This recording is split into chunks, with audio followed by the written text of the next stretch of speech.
পরম প্রেমময় শ্রী শ্রী ঠাকুর অনুকূল চন্দ্রের অনুশ্রুতি প্রথম খণ্ড,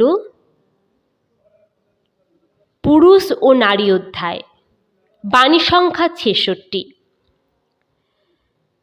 পরের বাবা, পরের দাদা, পরের মামা বন্ধু যত, এদের বাধ্য বাধকতায় সম্বন্ধটি যাহার যত, অনুরোধ আর উপরোধে ব্যস্ত সারা নিশিদিন।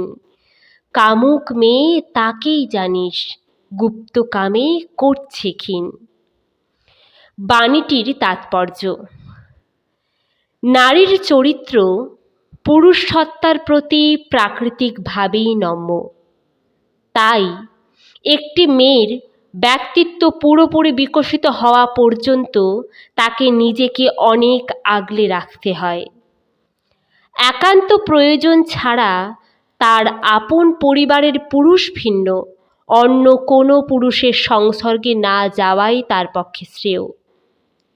কিন্তু পরিবারের অসচেতনতায় কিশোরী কন্যার মেলামেশা যদি নিজের বাপদাদাকে ছাড়িয়ে অন্যের বাপদাদার প্রতি বেশি হয়ে উঠতে থাকে, তাদেরই কথায় ওঠা বসা বেশি হতে থাকে, তাদেরই চাহিদা পূরণে মেয়ের আগ্রহ বেশি দেখা যায়, তাহলে অবধারিতভাবে সেই মেয়ের মনের অন্দরে জ্ঞানত বা অজ্ঞানত গোপন পুরুষ কামনা কোনো না কোনো আকারে বৃদ্ধি পাচ্ছে বলে বুঝতে হবে।